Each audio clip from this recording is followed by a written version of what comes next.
Not working? Hold your breath. Go away, get a chance. Call the Newport City Council meeting to order for Monday, March 19th, 2018, 6:30 p.m. I'd like to welcome the new council members this evening. I'll introduce everybody at the table. For anyone who may not know, to my far right is Jim Johnson, our clerk treasurer. To his immediate left is Kevin Charbonneau, a newly elected council member.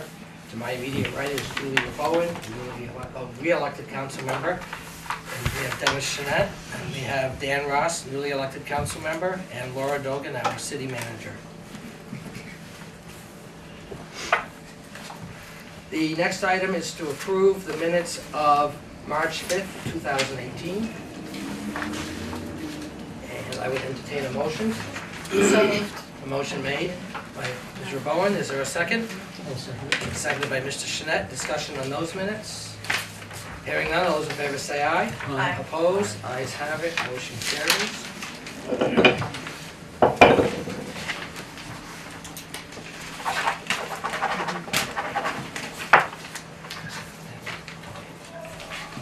We don't need to do the annual meeting minutes. I just have to sign them. So that's done. Moving on, number 3 is comments by members of the public. Looks like we have Judith Hanault. Before we start the comments for members of the public, if it's related to item 5A, that will be discussed during that item, which is the city manager. And so anything under public comment related to that will be discussed then. And so, Mine's related to that, so I'll wait. okay. Ann Sugarlow, I'll reserve till then. okay. Lori Grimm, Jen Bernier, I'm Lori Grimm, and I'm here as a representative of the Fresh Start Community Farms. I'm here in Newport. I received a call from my friend Jen Bernier, who's the director of our gardens. And even though we have snow on the ground, Jen would like to make a public comment about what's coming up for the garden. We're gearing up. As any gardener knows, right now is when we're starting our seeds and getting everything ready to go. Last year there were some concerns about the gardener at Gardner Park. This year we're already planning on what's happening with the Centennial. We have some new things that we are doing to help beautify it because there were some concerns last year. And I would like to publicly address the council on it. I was publicly requesting to be on the agenda because there are some things that we would like to do that we may need your approval for. So I'd like to request that for your next meeting if we could be on the agenda for that. 1, to let you know exactly what we're doing. 2, just to fill you in on the whole project in the whole, because we actually have more than just the gardens going on that I'd like to make the public and you aware of. And basically that was it. And also to address any concerns or questions that you or the public has at that time. okay. So we'll make sure that's on the next agenda. Normally, folks will meet with us first, so we. I didn't know the process, but I It's wanted okay. to make sure we get it done. I think we know how to reach you. So we'll schedule an appointment to meet with Jess, and we'll get there. If you want to do any PowerPoints or anything like that, we'll have an ability to do that. Okay. So we'll give you a call tomorrow. Okay, thanks. Thank you. Okay. The next one is Kevin Carty, I'll wait till Article okay? 5. And Thomas Evans, Wait, please. okay. We move on. Next item, election of city council president. Mr. Mayor, I'd like to make a motion to nominate Dennis Jeanette as president. Motion's been made. Is there a second? I second. Made and seconded. Discussion on that motion? Any other nominations? If not, then all those in favor say aye. Aye. Opposed? The ayes have it. Motion carries. I'm gonna be on board anyway. No, we voted on. I voted on it. Okay, moving on to item 5, we have several reappointments and appointments. The first is city manager. Mr. Mayor, I make a motion that we reappoint Laura Dogan as city manager. A motion's been made. Is there a second? I'll second it. Made by Mr. Charbonneau, seconded by Mr. Ross. Now I'm going to open it up to discussion, council members. Okay, I'm opening it up to the floor, and due to the size of the crowd, I'm going to allow 1 minute for speaking, if you so choose. So you have 1 minute, and I want to just lay some ground rules. Nothing with regards to the city manager's evaluation is to be made public. That is an employee-employer confidentiality. Only if the manager wishes to have her evaluation made public will it be made public. I just wanted to check that, because I confirmed that with the Secretary of State's office, and there is employee-employer laws, and she is an employee of the city. So if anyone requests that her evaluation be made public, that is her choice, not the council's choice. So I just wanted to lay that groundwork. And then we have the first person who had signed up, and I'm opening it up through the floor, since that's our policy, Judith Hano. You have 1 minute. I have basically questions. Lauren, and I have the copies of these, and if you want some. These are the questions that I'm asking. Question number 1, where do you live, Laura? Mr. Mayor, do you want me to address you? I can't hear you. Questions to myself. Okay. And do you want me to answer that? Sure. She lives in Derby. She lives in Derby, so anything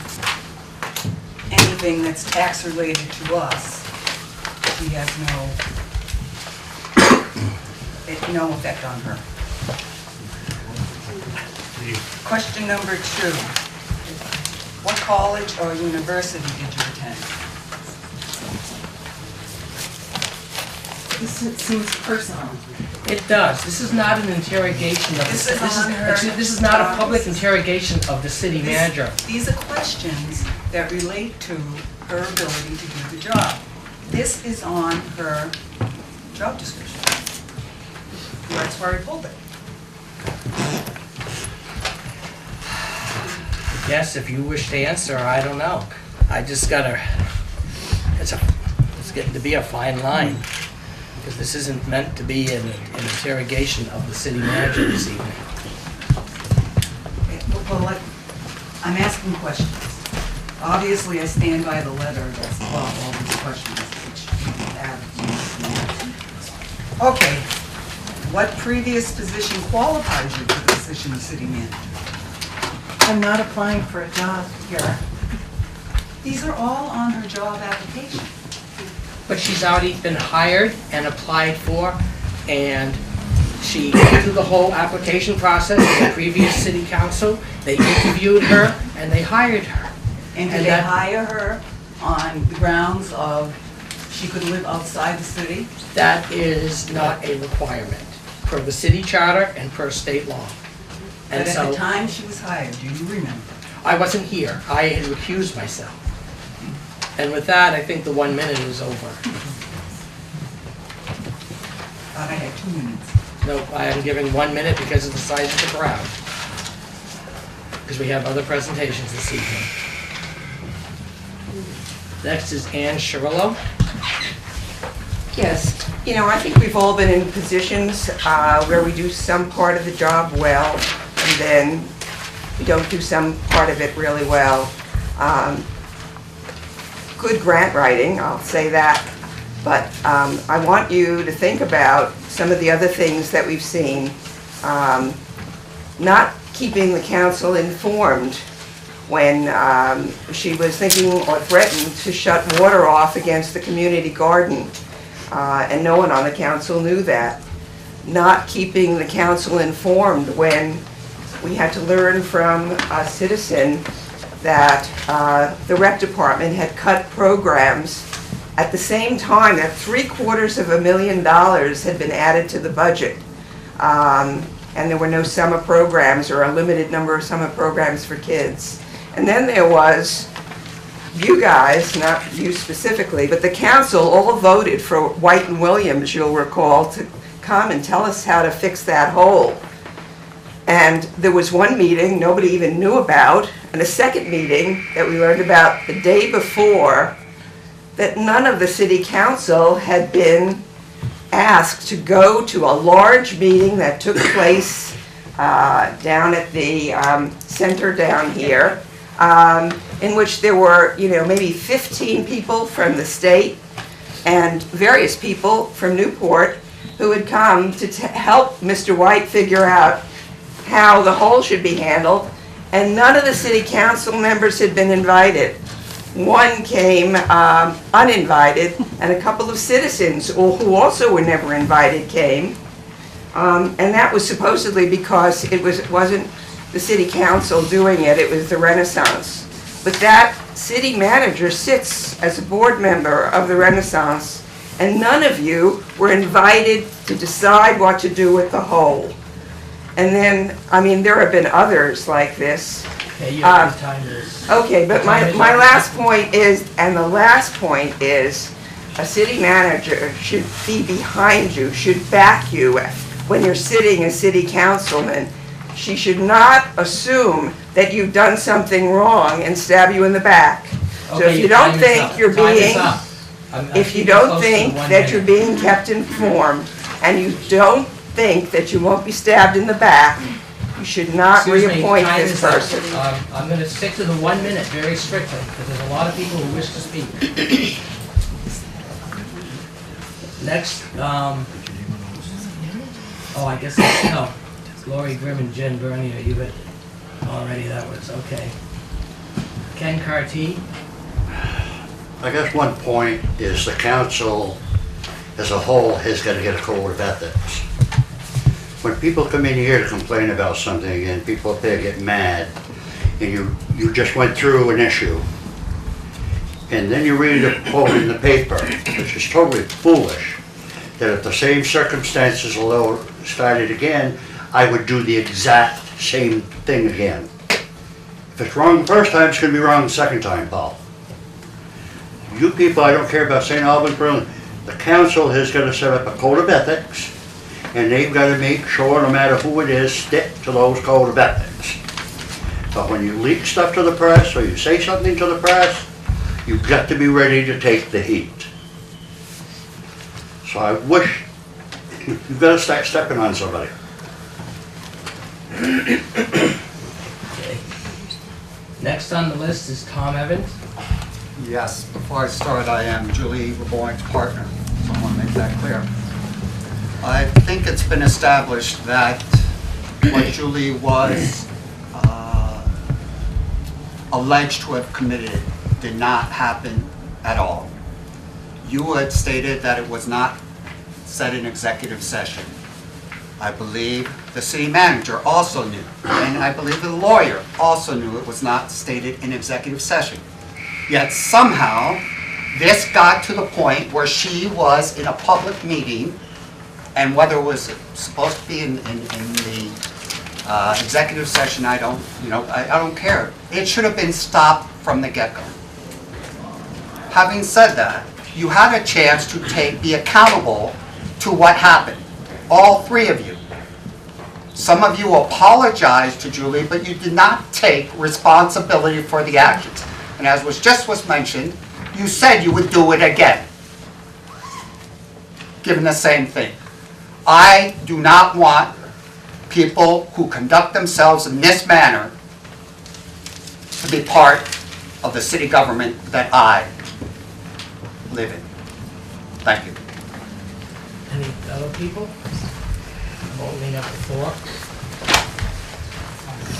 I was one of the members that hired the city manager. I was on the council at the time, and I can answer the questions that you were asking. Yes, she was qualified. The reason why she was hired is the fact that we went through quite a few people. None of them lived in Newport, other than the mayor's house. And we felt she was more qualified than the mayor. She had been, and then actually to anybody else. We had one person that we really wanted from southern Vermont. When we did more digging into him, we found out that everywhere he had worked, he had sued the city government, the city council or select board. So it came down to where we had to get somebody that was, we wanted somebody local, and Derby's as close as you could get. I, for one, did not expect anybody from Derby, Coventry, or Troy, or Newport Center to sell their home to move into Newport to become the city manager. If they would have came from southern Vermont, yes, they would have had to move into Newport. That would have been one of the criteria that we would have enforced. It's not legally we didn't have to do it, but she was the best candidate that we had, and I can say from working with her for almost 2 years, and still helping out whenever I can, she's doing a hell of a job. She brought in more grants in the short time she's been here than the previous one did in 18 years. So she's paid for her salary. She's not costing us a cent. She's doing a hell of a job, and I would hope that you guys would You have allowed him to directly address me. no, I'm directing to everybody directly here. But I was addressing- answering your question that you had. You had a question on her. But you have, Okay, well, look at him, but I was answering your question that you That's had not on the her point. qualification. Her qualifications were really high, and that's the reason why we hired her. that's not the point. I should have a chance now to rebut what he says. No. Of course not. Yes. There's an article that was published in the Chronicle on February 21st, which was the coverage of that fateful meeting where I was accused of leaking executive session material that actually had never been discussed in executive session. Some of the things that the city manager said to me. "Oh, Julie, that's such a classic act. You're funny. I think it's great. It's a great plan. Congratulations." The insubordination and rudeness of what happened that night, in my opinion, is gross misconduct and grounds for termination. Our own city has personnel policies, standards of good conduct, some of the things that are forbidden, the use of abusive or obscene language, insubordination. There are other references to if somebody is otherwise grossly insubordinate. The grounds for termination are there. An employee may be discharged from the city service when in the judgment of the managers, the work or conduct so warrants that dismissal will serve the best interest of the organization. We have other personnel rules, code of ethics. To affirm the dignity and worth of the services rendered by local government and maintain a constructive, creative, and practical attitude toward city affairs and a deep sense of social responsibility as a trusted public servant. Be dedicated to the highest ideals of honor and integrity in all public and personal relationships. Serve the best interests of the people. Emphasize friendly and courteous service to the public. Now, clearly, this is not happening. There has been an attitude of hostility and disrespect for the entire year that I have been on this council. And what happened at that meeting where I was accused is enough where anybody should say this person is no longer worthy of serving in this office.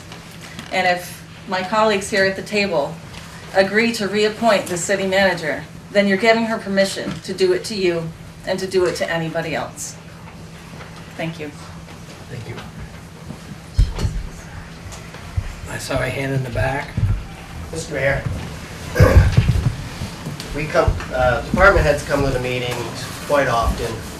I think the one question that's never been asked, really, Laura has to work both sides of the street here, or even three sides, council, department heads, and the public. And I can speak for myself. I'm not sure about the rest of them, but I'm quite sure the rest of them. Laura supports us. She supports the council. She is a great boss. We're getting a lot of good things done. And I think this is just an abuse and an attack on her personally. As a boss, I couldn't be happier. She supports me 100%, and I hope the council does too. We tried to meet with you guys so that we could all work together as a team. I'm hoping that works out well. That's all I got to say. Lori Grimm, Newport. I'd just like to make it public that I did correspond with the members of our city council and the mayor over the course of the weekend. And I spoke with Ms. Verboen on the phone to let her know that as I read the recount of that meeting that unfortunately I was not at, that it brought back a flashback for me.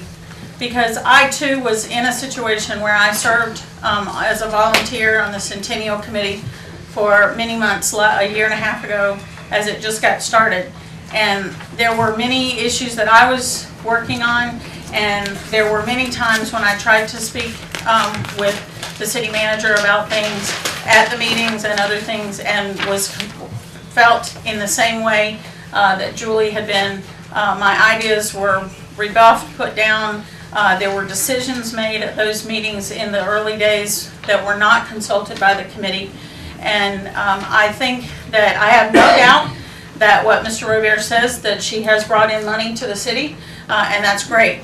I have no doubt that there are people who serve our city that have good relationships with her, but I do know that there are some that do not, and would probably prefer not to say that they don't.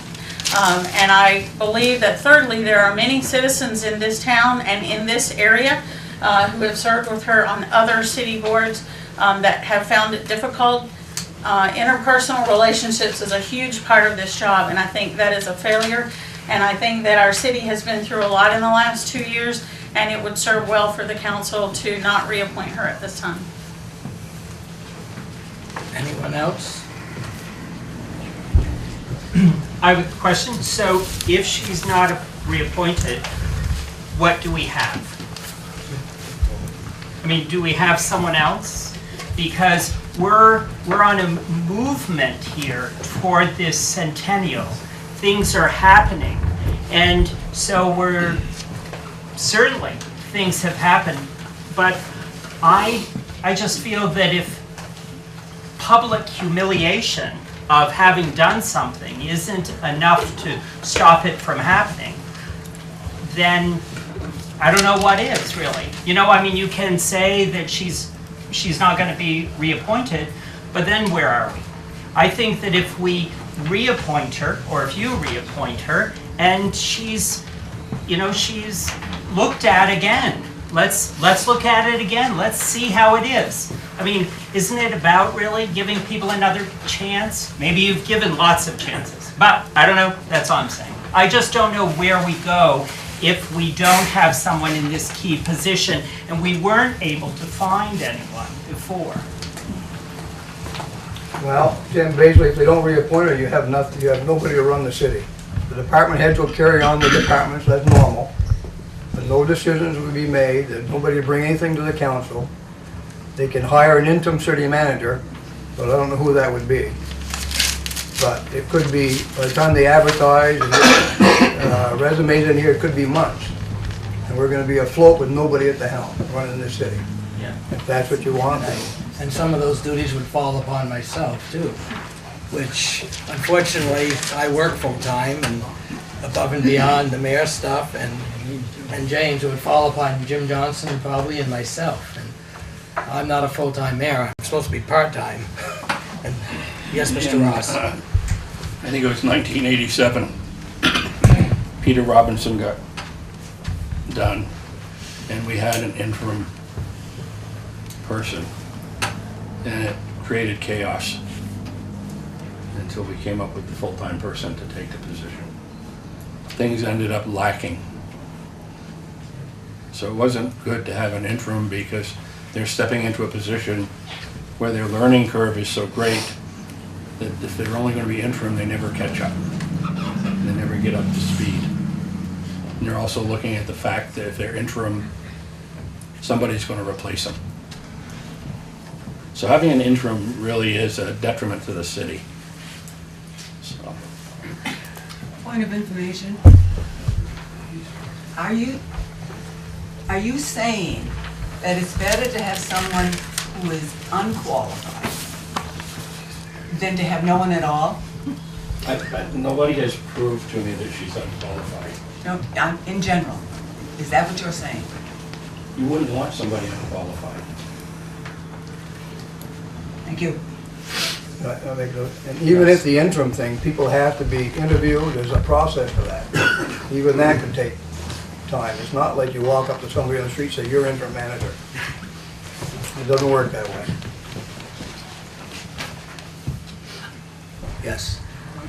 My name is Jeff Edick. I'm a resident of Newport Center, so I'm not even a city resident, but I've had one interaction with the city manager, and that was regarding the city barn. was very positive, trying to find out what I could do to help with the city barn at the time, and she put me in contact with another individual who was also interested in helping preserve the city barn. So my interaction was very positive. And again, I'm not a city resident. Okay. Anything else? I want to make sure everyone has a chance before I go back to you, Ken. Yes. Oh, no, you spoke before too, Tom. I gotta keep my own rules. I'll let Jess, I gotta stick to my rules, you know, I said let everyone speak first, so. I think that we all have to understand that for anything like this, there's an element of humanity here. We all have done things in our lives, in our professions, in our personal lives that are we're not proud of, and we've had moments that we regret, and we've had moments that we learn from. And I agree with Tim that it would be a huge change, but most importantly, for us to not have Laura. She has done so much. There are so many working parts in this municipality all of the time, every day. So many different elements of business go on. And since she's arrived, I've worked in several municipalities before I came here, believe it or not. And she is one of the supervisors that I've had over my years that really is running a really tight ship. And her guidance has impacted all of us department heads tremendously and has helped us create a more efficient functions in our departments. Without her, even if we had an interim and then we ended up finding another city manager, I've seen several in the works and there are not many that are cut of the same fabric. And although she may have her flaws in certain areas, don't we all? So I'd like for you to consider that and to understand that from my point of view as well as Tom's, and I'm sure many of the other employees in the city, we really appreciate the hard work that she does on a daily basis. And then I'm gonna go to Ken. Anyone else before I go back to, I'm gonna go to Joan Willard over here, because you haven't spoken yet. I'd like to congratulate Laura on all her things that she has accomplished. What I have to say is going to take more than 10 minutes. So what I would like to do is to be put on the agenda for your next meeting. What's the topic? The same as what I've been to this council with before. Oh, Laura, that's the room. So That's the room, right? Right. Okay. You wanna, Laura, make a note, we'll have the Willards on the next Thank you very agenda. much. Yeah. So that'll be in April, what is, let me look at my calendar. April, it'll be April 2nd. That's first Monday is April 2nd. Yeah, so it'll be April 2nd, Joe. At 6 o'clock. At 6:30. 6:30? Yeah, 6:30 here. Thank you. Okay. Did I see any other? We'll go to Ken first, then we'll go back, and then I'm gonna cut off, if there's no one else new, I'm gonna cut the conversation off, so we can continue. We got a large agenda. I'm not gonna go as far as saying ask her to step down or for you to keep her. I understand where Julie's coming from too. It goes back to what I said at the beginning. Before anybody acts on anything, you gotta be 100% sure. You gotta, as a council, gotta set up a system for her to answer to. But you're forgetting one person, your lawyer is just as much a friggin' fault as she is. Calling her up, and not, any lawyer should have known, you get the facts first. And he didn't. So if you're calling for one, then you call for him. I would suggest I'd give her to him. He should have known better as a lawyer to say that. Well, it's water over the dam now. Well, it's gonna happen again. It's not. It's over, this is over with. It's not gonna be if you keep on, the attitude right there, you're just showing it again. Right. If you walk it off and you're not listening to anybody. Ken, I am listening, but that's been discussed, it's over, okay? That's over. Well, I'd like to speak to that, and maybe this will clarify it. She has employed a law firm. She doesn't use local legal advice. No, that was the council And- decision. I'm gonna cut you off because that's a council decision to hire the legal firm. It's not the city manager's decision, it's a recommendation, it's the council's decision. It wasn't her decision to hire the law firm, it was the council at the time that hired the law firm. But the council at the time did anything they were asked. At $778 a pop, which is what she has told us, that's a lot of money for a consultation with lawyers. That's an awful lot of money. It's not $778 a pop, but I'm not gonna go back and forth on that. I'm gonna have one more question, and then I'm cutting it off, because we need to move on. I would like to hearken back to Penny Thomas, had a really observant thing to say at the last meeting, the special meeting. And that was, what about the citizens of this fair city? And how can we come to a place of healing so that the council and our city government can move forward on behalf of the citizens? I would like to see something restorative. Maybe a community commons where we all sit around and come to some place of healing, because I feel that it's really hard to move forward under circumstances like this. I'd make one quick comment. No, we're gonna move on. I just want to make one quick comment. It kind of helped what her solution is. I'll make you one comment, then I'll let you one comment, and then that'll be... Just, the council should set aside their personal vendettas or feelings and do what's best for the city and reappoint her. Just set aside your personal feelings toward each other and look for the city as a whole, not as individuals. And I would say you should do the Excuse same me. thing, but don't reappoint. Excuse me, I need to have you address me, or just don't throw it out, because I had other people ahead of you. I'm gonna go to Lori, because she had her hand up before you, Ms. Evans. I will say, from a business standpoint, I have seen that a lot of good things happen in the city. And I will agree with Colleen that something restorative needs to happen. And maybe the city council ought to consider a different type of position rather than a city manager type of position, more of a comptroller or budget, someone who does that, and then looking at someone who can be more of a spokesman for the city that would have the interpersonal skills to work with the entire city, including the citizens. Just a statement. Actually, we're not allowed per Just the a city statement. charter. The city charter dictates what we do, and it says that we have a city manager form of government. And so we can't go against the city charter. That's how it's set up. I'm gonna go to Ms. Evans, and then... Yeah, I just have, I guess, one simple direct question. How, when the lawyers talked to whoever they did and made the accusation, and you knew that it was not accurate, how did it go beyond that?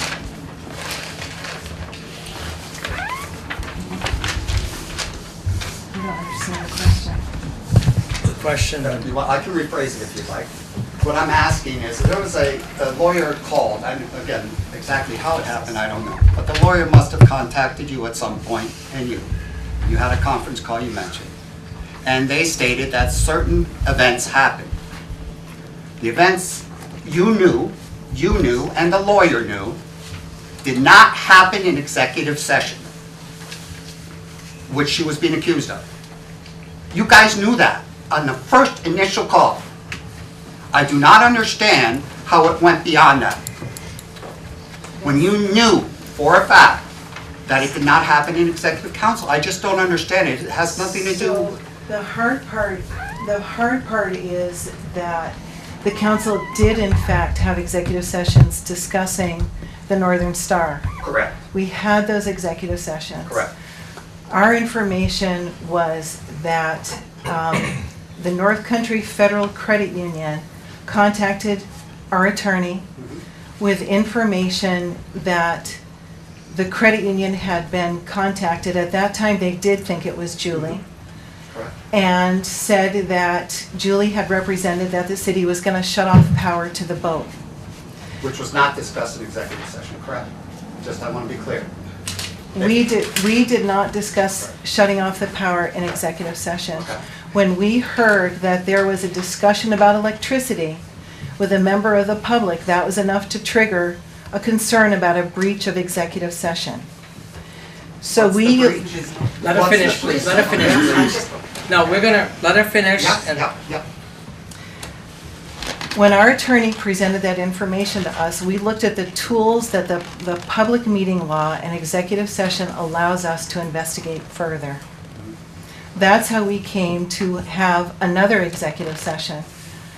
We thought that by revealing everything to the council members, including the email from the city attorney, which was attorney-client privilege, that would trigger an opportunity for Julie to have a conversation in executive session with her colleagues.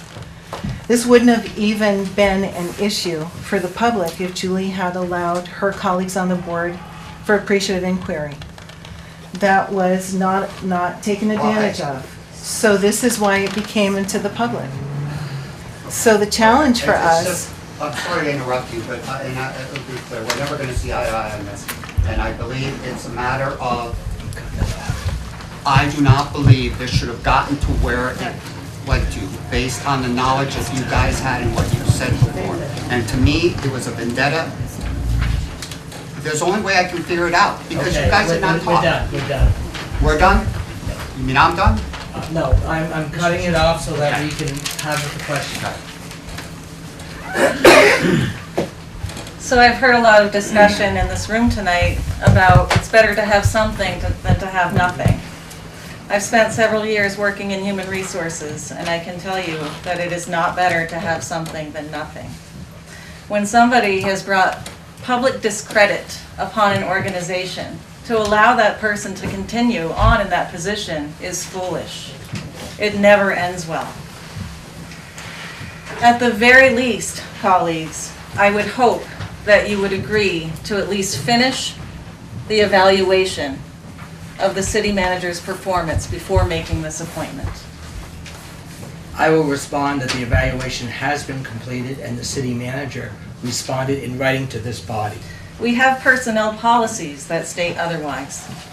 Well, I'm going to say that I'm not going to get into, A performance review meeting has to occur before it's complete.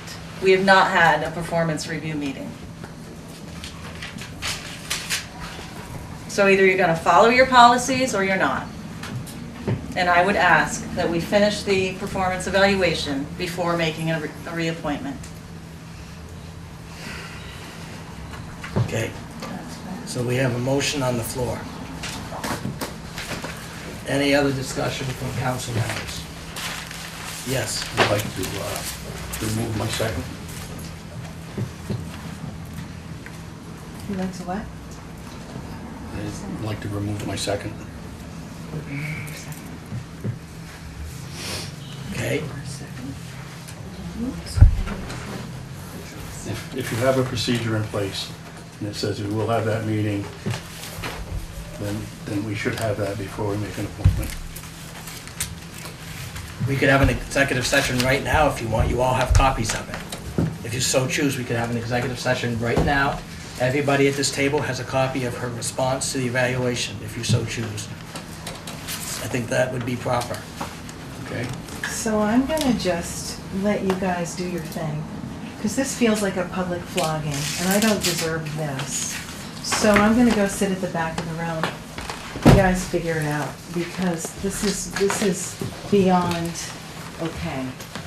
So that's what I'm gonna say. You're gonna withdraw your motion then? Yes. You gotta withdraw the motion. Are you withdrawing your motion? And I would like an executive session right now. We're going to solve it once and for all. And I will make a motion that we go into an executive session to review the city manager's evaluation. A motion's been made. Is there a second? Made and seconded. Discussion on that? And hearing none, all those in favor say aye. Aye. Opposed? We're going into executive session. I hate to have you all leave, but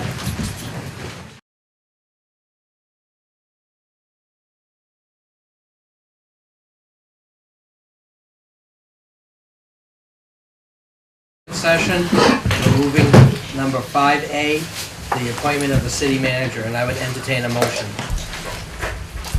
I make a motion that we appoint Laura Dogan to the position of city manager. The motion's been made, is there a second? I'll second it. Made by Kevin Charbonneau, seconded by Dan Ross. Any discussion on that? Hearing none, all those in favor say aye. Aye. Opposed? I'll abstain. 3 ayes and 1 abstention. The motion carries. Okay. We'll go through this. The next one is Director of Public Works, currently held by Tom Bernier. Need a motion? Make a motion to reappoint Tom Bernier as Director of Public Works. Motion made, is there a second? Second. Seconded by several people? Yeah. Pick one. Pick one. You did? I'll let you pick, you hear. Any discussion? And all those in favor say aye. Aye. Opposed? Ayes have it. Motion carries. The next one is Chief of Police, currently held by Seth DeSanto. Need a motion? I'll make that motion that we accept. We renominate Chief DeSanto. Motion been made. Is there a second? I'll second. Made and seconded. Discussion? And all those in favor say aye. Aye. Opposed? Ayes have it. Next one is Chief of Fire Department. I nominate Jamie Leclerc for Chief of Fire Department. Motion's been made. Is there a second? I'll second it. Made and seconded. Discussion? Hearing none. All those in favor say aye. Aye. Opposed? Ayes have it. Motion carries. Next one is Director of Recreation and Parks, currently held by Jess Booth. I'll make a motion to reappoint Jess Booth as Director of Recreation and Parks. Motion been made. Is there a second? Second. Made and seconded. Discussion on that motion? Hearing none. All those in favor say aye. Aye. Opposed? Ayes have it. Next one is Zoning Administrator. That's currently Charlie Elliott. I'll make a motion to reappoint Charlie Elliott as Zoning Administrator. Motion been made. Is there a second? And second. Made and seconded. Discussion on that? Hearing none. All those in favor say aye. Aye. Opposed? The next one is Tax Assessor. He's currently contracted with Spencer Potter. We need a motion for that. I'll make a motion that we reappoint Spencer Potter as Tax Assessor. Motion been made. Is there a second? I'll second it. Made and seconded. Any discussion? I have a point I'd like to make. This gentleman lives down in the Rutland area, comes up one day a week, doesn't know our values of the city. It was proven by what's been going on with the reappraisal. I think you should reconsider maybe trying to find somebody local for that job and not appoint him at this time. It's not one of those vital positions where if you don't appoint him tonight, we're gonna be in a quandary. But he's not a local person, does not know value, and the reason why it took so long for the appeals to go through is because he was only up here one day a week, versus what happened back in 1989. We had 161 appeals and we did them all that summer. This should not have happened this past year, what happened last year, and I think you should reconsider reappointing him and look, maybe put out an RFP to get somebody local. Jack's point is well taken. We did have some issues that were reported to me about Spencer. The risk that we have in changing midstream is that you then have somebody that's coming in with a different perspective, and that concerns me about consistency. And I do think after we're completely done the reappraisal, when all the appeals are finalized, that the city probably does need to look at a different model. Okay. I know we have some that have been appealed to PVR and having that consistency right now. Okay, anything else? Then all those in favor say aye. Aye. Opposed? Motion carries. Next one is City Attorney. That's currently Stitchell, Page, and Fletcher. I'll make a motion that we retain Stitchell, Page and Fletcher for the city attorney. Motion been made. Is there a second? Second. Made and seconded. Discussion? I'm going to limit, very limited, because we are running really late, so I'll let you go and... I would just make the case for this attorney not to be reappointed by the city council, as this attorney acted on hearsay in the aforementioned incident regarding Councillor Ravoyne. And additionally, there was a significant waste of city tax money as a result of this incident. Thank you. Motion been made. Any other discussion? All those in favor say aye. Aye. Opposed? Nay. Did you vote aye, Kevin? Aye. 3 ayes. Did you vote aye too? I just want to make sure. So 3 ayes and 1 nay. The next one is Cemetery Commission, and that's currently Frank Ormsby, John Wood, and Dennis Chenette. I'll make a motion that we retain those 3 people for the cemetery commission, Mr. Mayor. Motion been made. Is there a second? Second. Made and seconded. All those in favor say aye. Aye. Opposed? Ayes have it. Motion carries. The next one is Recreation Committee. We need a motion. We had a memo. I don't know if I think I might have left that one at home.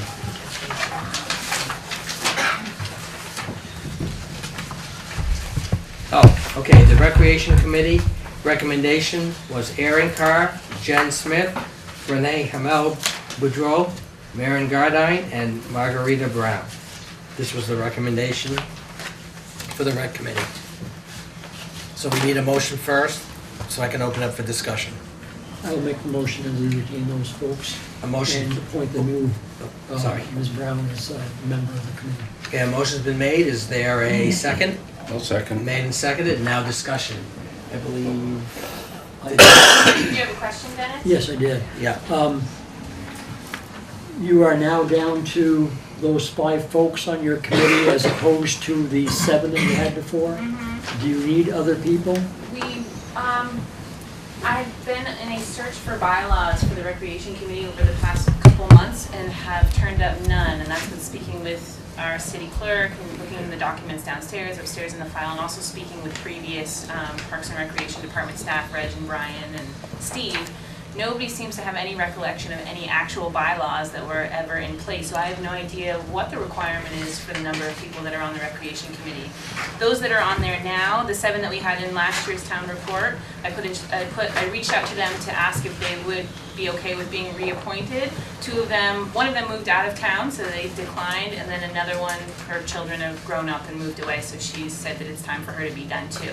So I left it at 5, and then I'm going to continue to try to recruit and I think write some new bylaws so that we have something in place. Jess, at the events Newport meeting last week, I think there were some volunteers who agreed to be nominated. Yeah, so I still am up in the air a little bit. If that task force decides to become its own entity, I'm not sure about having people sitting on both. I'd like to fully revisit the bylaws and look at what other models and other municipalities do before I go ahead and put them on there. So what will happen is these names were kind of carried over from last year just because to buy more time basically. Once I do a little bit of research and can figure out what the game plan is, then I'll put a shout out to the community and probably will approach council again for approval to change some names around or add or remove depending on how the committee sees fit and how those bylaws kind of pan out. I didn't want to jump the gun, basically. I want to do my homework first. So a motion's been made, seconded. Any other discussion on the Rec Committee? Then none. Hearing none. All those in favor say aye. Aye. Opposed? Ayes have it. Motion carries. The next one is, oops, I'll move that over there, is Planning Commission. And we had a memo that recommended that the process be delayed as far as reappointing all the members to the Planning Commission. We had a memo from the zoning administrator on that. And that's for both. The PC, well, PC and DRB. But what is the pleasure of the council? I leave it up to the council to make the motions. I will make the motion that we go ahead and follow the recommendation of Mr. Elliott and temporarily postpone these until they can get people interested in filling vacancies and being as alternates for those 2 boards. So a motion's been made. Is there a second?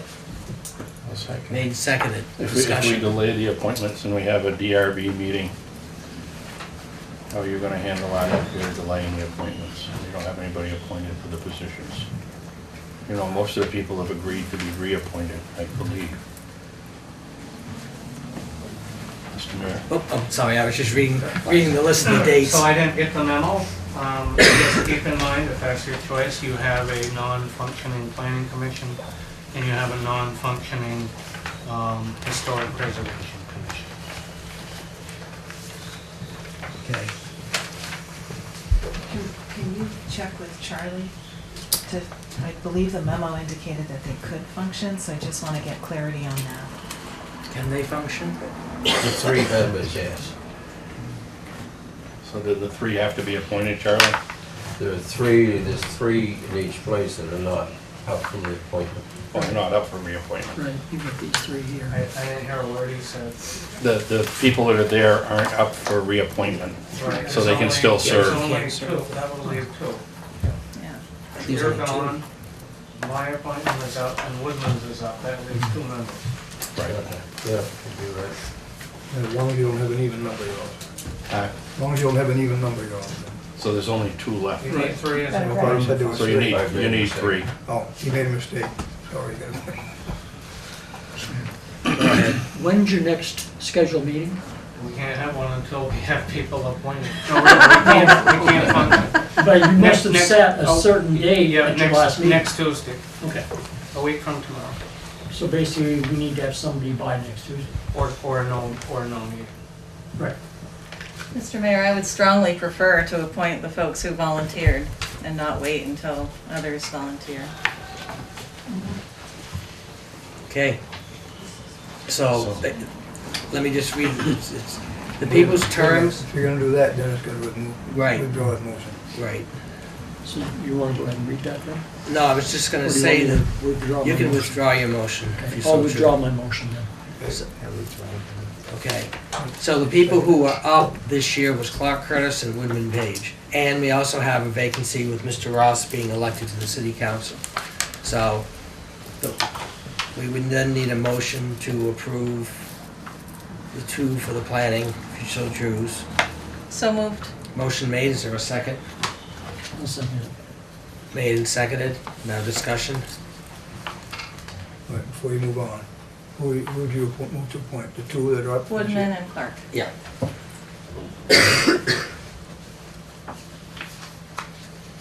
Okay. So motion's been made, is there a second? That wasn't, no, it was made and seconded, Yeah. sorry.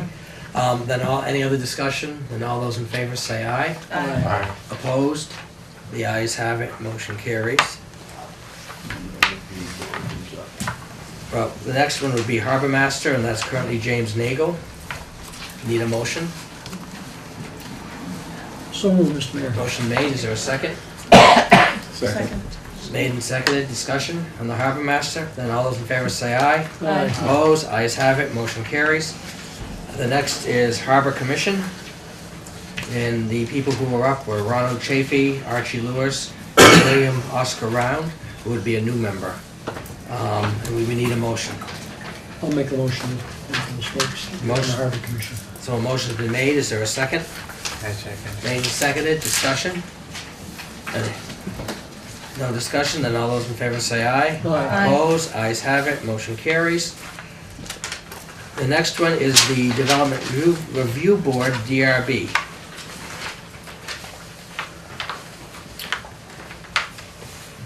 And I know it was recommended, You want the ones that are 2018. So, John. Yeah.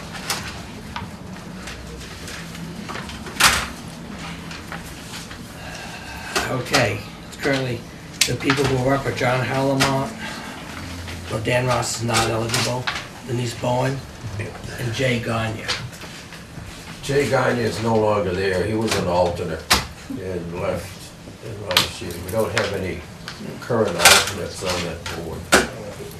So even with the reappointment of John and Denise, we got one absence there and we need to find some alternates. Do they have any hearings coming up? No. So that could, Not that I know of. I don't know how long it would take to find them. but that could be tabled. to try to find a full alternate. Because I know they recently, I don't know how long it could be. right, but I know they recently couldn't have a meeting because they didn't have a quorum, because they didn't have enough alternates. That's a 5-member board. And you're only down one, really. You're down? Just one, Dan. Dan. So you still have 4 people. Right. You'd have a quorum. Mr. Mayor, I make a motion to reappoint John Harleman and Denise Bowen to the DRB. The motion's been made, discussion, a second? I'll second it. Made and seconded, discussion.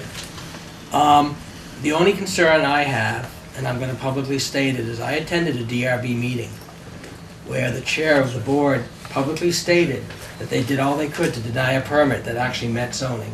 And that is witnessed by many people who attended the meeting. And that's the only concern I have. The DRB is here to help people get permits. We need to be open for business. But when you have a member of the board who publicly stated after a deliberative session that they spent the 35, 40 minutes in the deliberative session trying to find any way to deny a permit, that concerns me. Because they personally didn't like the permit. They were trying to find any way, even though it met zoning. And so that's the only thing that bothers me about that one appointment. But I will leave it up to the council if they want to go through with it. So any other discussion? Then all those in favor say aye. Aye. Opposed? The ayes have it. Motion carries. Okay. Let's see, where are we on here?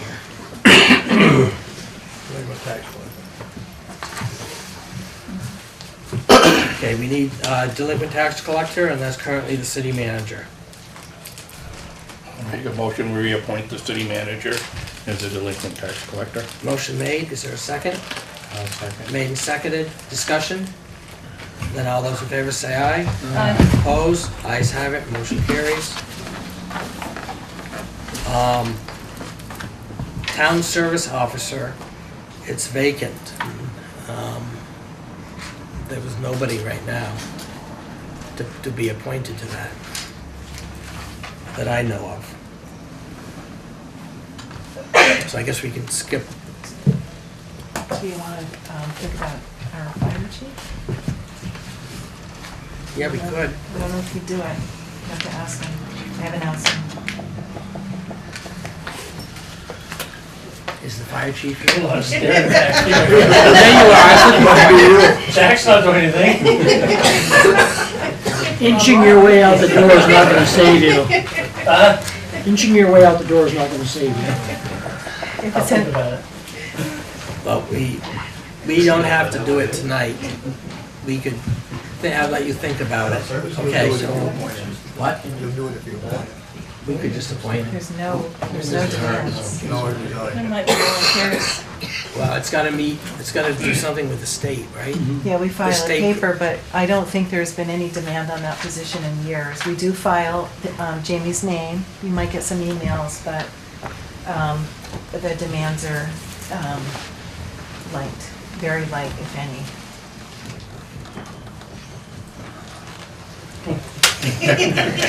I'm just thinking back 8 years ago when he said be the health officer, it's only 2 calls a year. Yeah. Okay, so let's have a motion. Why not? Go ahead. Go ahead, he said go ahead. Okay, then I'll nominate Jamie Leclerc as the town service officer. So a motion made, is there a second? I'll second that. Made and seconded. Discussion on the motion? Hearing none, those in favor say aye. Aye. Opposed, ayes have it, motion carries. Next one's animal control officer. That one, the current person was Royce Lancaster, who was requested not to be appointed. So we have the option of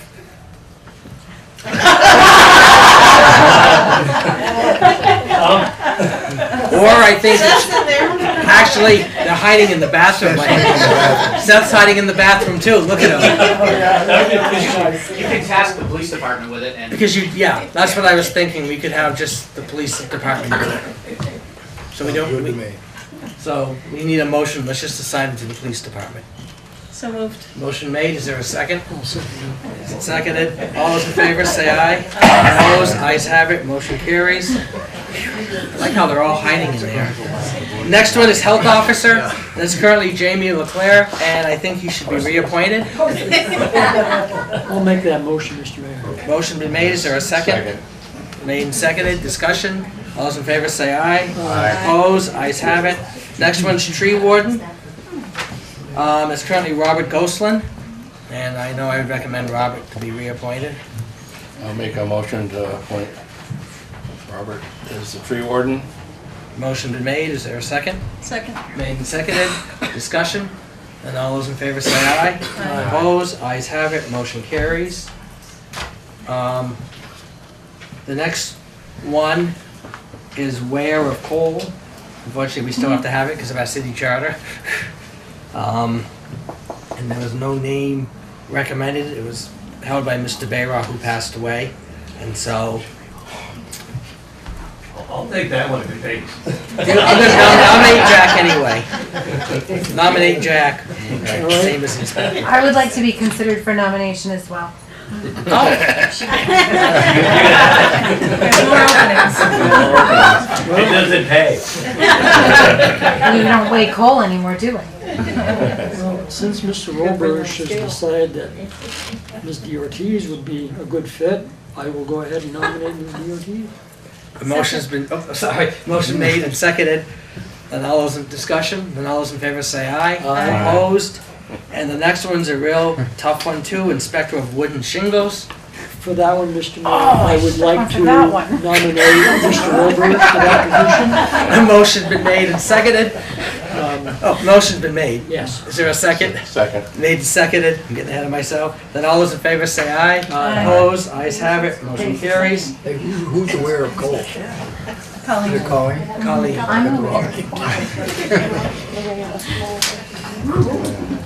Okay, next one is representatives to the NVDA board. It's currently held by myself and the city manager. We need a motion. You so choose. So moved, Mr. Mayor. Motion's been made. Is there a second? Second. Made and seconded. Discussion? I think that's been for many years. Why not think about letting somebody else from the city council get involved in it? Okay. I do not want to be nominated, so. I'm sorry? I do not want to be nominated, so that takes one person out of the equation. Nor do I. Nor do I. Well, there you go. There's a commitment. Was there a motion made? There was. There was. Made and seconded. Any other discussion on that?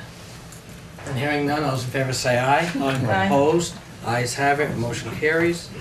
The next one is a representative to the EDC board, which is the Economic Development Board, and that's traditionally been held by the mayor. Mr. Mayor, what board is that? That's the Economic Development Board. It's the regional board that covers Franklin, Lamoille, Orleans, and Essex counties. And that's different than NVDA? Yes. There used to be what they call an Economic Development Council that was developed because of the REAP zone, which those counties are all part of the REAP zone. They developed the SEDS plan, which is the Comprehensive Economic Development. What Karen knows, what's SEDS? Comprehensive Economic Development Plan, right? Yeah. And that is required for the funding for the REAP zone. And that's what this board works on. So this is for the Northern Vermont Economic Development? Oh, it's called Northern Vermont. I had a word in there. You're Right, and so this is for the SEDS plan, which there's six counties, Grand Isle, Lamoille, Franklin, and then the 3 counties of the Northeast. Right. And it brings in different funding for these 6 communities along the northern tier, and it's one of the regional definitions we have up here for bringing funding into this area. They meet every other month roughly, sometimes every third month, quarterly. And it's usually held during the daytime hours. So it's not held in the evening, it's held during the day. And how many members are there on that? There's only one from the city. They want one representative from every you've got a member from NVDA, which I believe is Dave Snedeker. You've got members from the Franklin, RDC, Franklin County. I can't remember all the members' names, but It's a rather large There's board, probably 35 members. 35 And members. that includes all of the 8 mayors of the city, Nope. of the state? No. No, this is only a northern, it's Yes. for the REAP zone. All right, thank you. But they meet every quarter, roughly every other month or every quarter, it depends on when people can meet. And it's usually an afternoon meeting. And I'd be more than willing to pass it on to somebody if they so choose. But you did say it's usually the mayor that does? Well, yeah, but I can pass it on, you know. Thank you for the explanation, but I'll nominate you, Mr. Mayor. Okay. Motion I'll second that. made and seconded. Any other discussion on that? Then all those in favor say aye. Aye. Opposed, ayes have it, motion carries. And we currently have the fence viewer. There's 3 of them, and it's currently held by Dennis Chanette, Don Hendrick, who's back there, and Richard Bayra, who passed, so we have an opening. So we need those 2, plus we need to choose somebody else who would like to be a fence viewer. I'll take my uncle's spot. Awesome. I nominate Jen Bernier to be a fence viewer, along with Dennis and, I'm sorry, who was Don it? Hendrick, he's Don Hendrick. Yes. So motion's been made and seconded. Discussion on that? Mr. Mayor, I'd just like to take this opportunity to thank the council for having confidence in my abilities over the past 2.5 decades. And I'd like to take a moment to reflect on my experiences as fence viewer. Moment's over. Thank you, Don. I knew that was coming. Any other discussion? All those in favor say aye. Aye. Opposed? Ayes have it. Motion carries. And finally, we have the building safety officer, which is currently held by Charles Elliott. And we need a motion for that. Mr. Mayor, I'll make the nomination of Charles Elliott to continue being the building safety officer. for the city of Newport. A motion been made. Is there a second? Second. Made and seconded. Discussion? Then all those in favor say aye. Aye. Opposed? Ayes have it. Motion carries. We are through the nomination.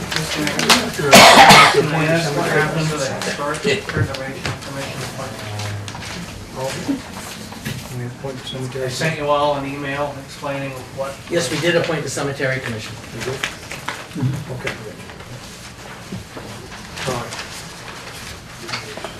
I guess the reason why we missed it is because somehow it got left out of the book. What's that? We forgot the Historic Preservation Commission. Yeah, I've got it written down, I think. I know it's- I was going by the book, and I guess we left it out of the book by mistake, so we do need, and that's generally been the planning commission members. Same members. So I would recommend that we do the same nomination then. In that case, I will make that motion, Mr. Mayor. And who are you nominating? Clark Harris would be the chairman and Woodman Page as the other member. So Ruth Sproul? And Ruth, because well, she's not up. I'm not up. She's not up on that because her was 2019. 2019, so it would only be Dan, not Dan, Dan's over here, it'd be Clark and Woodman. So a motion's been made, is there a second? Second. Made and seconded. Then all those in favor say aye. Aye. Opposed, ayes have it, motion carries. Glad you caught that, Clark, because we based upon the book. Yep, no, it's all right. All right, now we're moving on. The next item, finally, and I apologize to our visitors for the delay, the Vermont Land Trust presentation. We have Tracy Zhao, Jen Holler, and I'm not sure, we have Karen Garrity and Representative Markov. And I believe Tracy is going to do a presentation. No. Yeah, how do we want to do this? Before I go on, we had on the agenda Gus Seelig, but he was called to Washington DC, and so he is not here. Jen Holler is representing the VHCB, the Vermont Housing Conservation Board, correct? Yes. The right acronym.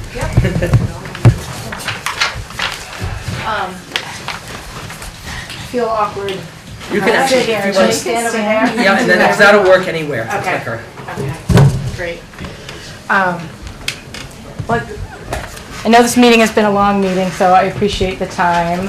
We all do, and I will try to be quick, but also recognizing that there's new council members, that the Land Trust has not weren't part of the council for some of the earlier conversations, what we thought we'd do is I was going to do a quick presentation, include some background on Bluffside Farm in general and how we got to where we are, but spend the bulk of the time on the recreation trail.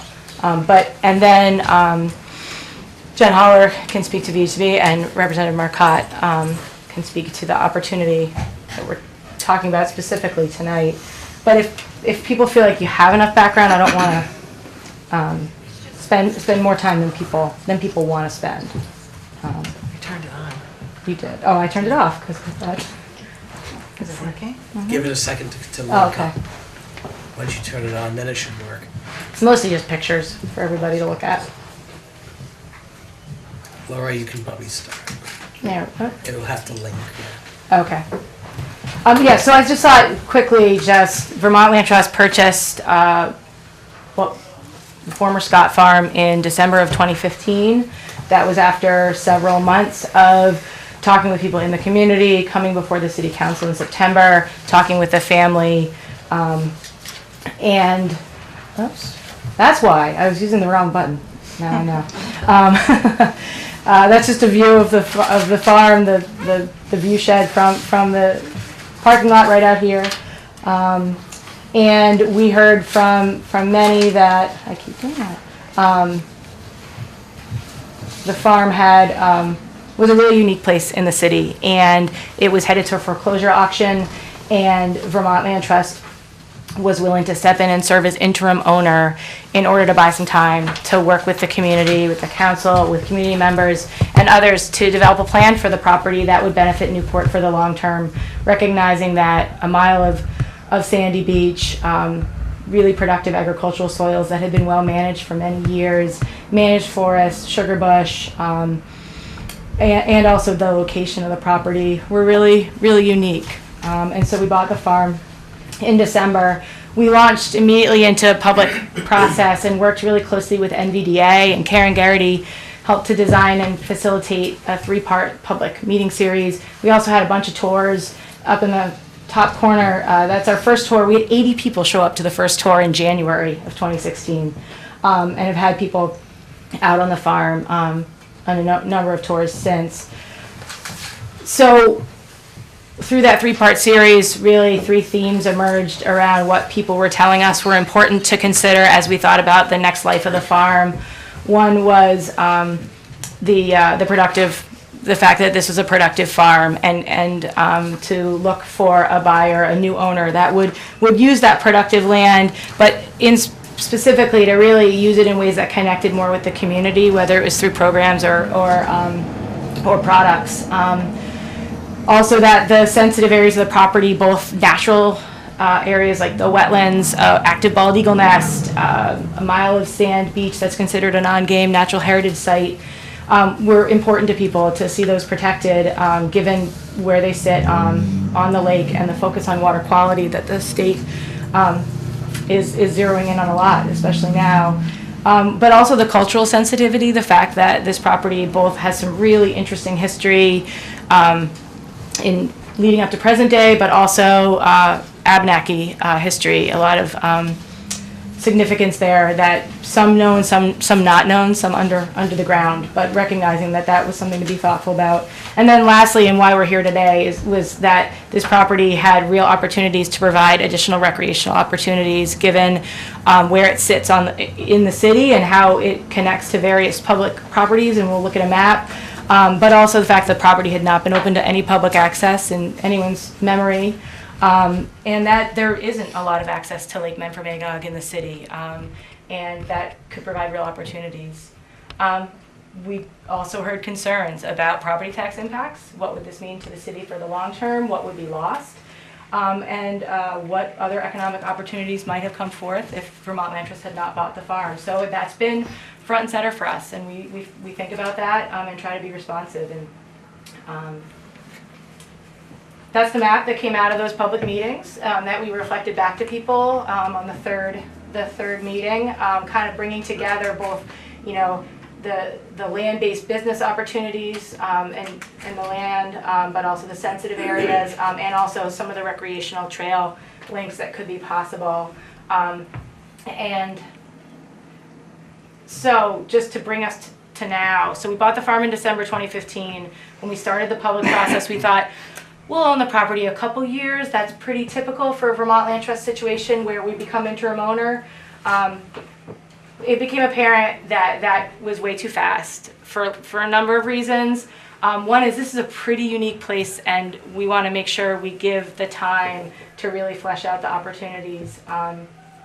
We also have really started to focus on this recreational trail connector, and that's going to take time. And so, we realize that we're really uniquely positioned as a nonprofit that can attract grants, that has some experience managing land, to hold it while we get that in place. Because if when a private owner steps in, the public access should really be set, figured out, how we're going to steward it, and that's how we'd like to proceed. So what we're doing now is taking care of the property as best we can. We've worked to improve it and leave it better off than it was when we took ownership. Cleanups around the property, establishing some public access guidelines and rules and opportunities, an area for people to park, signage. We're trying to do more with that going forward. Also managing what's there. There's bald eagle nest. I just heard today that someone saw an eagle flying towards Bluffside from the East Side restaurant with grass, which usually means they're going to start nesting, so keep our eye out. We also recognize that the deer herd there is really pretty significant and impactful, and both to the property but to all the neighbors. And there's some ecological downsides to that for sure, aside from everyone's gardens not surviving the summer. And in the ethic of public access, as an organization, we support hunting, and so we opened the property up to a hunting lottery the last couple of years, bow hunting because it's in the city limits. We think that's gone well. I think we've been testing it. We worked really closely with Vermont Fish and Wildlife and the game wardens to do that. Also, just trying to manage invasive species. There's Scott's Cove got one. There's also. We actually had one of our AmeriCorps members do a whole invasive species inventory. There's a lot out there, and so we're actually going to this summer be looking at opportunities for the community to get involved with us and try to, again, leave the property better off when we pass it on. And then lastly, before we get to the trail, just really expanding and deepening a bunch of community collaborations on the property. Working with Denver Magog Watershed Association on educational events out there. We're allowing MWA to have their first staff person based there at the farm. Vermont Land Trust, we have some staff based there now too during this interim period. Great collaboration with VYCC, Vermont Youth Conservation Corps, and the hospital to grow vegetables out there. There was a youth crew out there all summer growing vegetables. Doctors at the hospital write prescriptions for those vegetables to patients who would benefit. You probably know more about it, Julia, than I do, but and then cooking classes. So really great opportunity. I'm looking forward to hoping to have that again at the farm. Make the farm available to different camps in the rec department to use to get kids out on the land. That's a group from Coots Moriarty Camp. Camping. They did a Pirates with Lake Memphremagog camp a couple summers ago. Got some great pictures. Also a ski trail this summer that expanded Memphremagog Ski Touring Foundation's ski trails. Ski trail in winter. I'm sorry? You said summer. Oh, sorry. Sorry. Yes, thank you. No, that is winter. It's still winter. If anyone, this trail looks awesome again. It was having a tough time. So now just to launch into what the Land Trust has been trying to move forward, as we own and manage the property, started a collaboration working with the city, the state, NVDA really closely, NCRC, and other partners on advancing something that really started with the waterfront plaza path, but this idea of connecting the Derby, Newport rec path, the rail trail to the downtown and improving it and bringing it closer to the lake to make it more impactful for both residents and visitors. That's a map. We can come back to that, but just showing sort of the pink is the rail trail that goes to the Canadian border, and there's bike paths immediately across the border, and connects up with Men for Magog Ski Touring Foundation trails as you go south.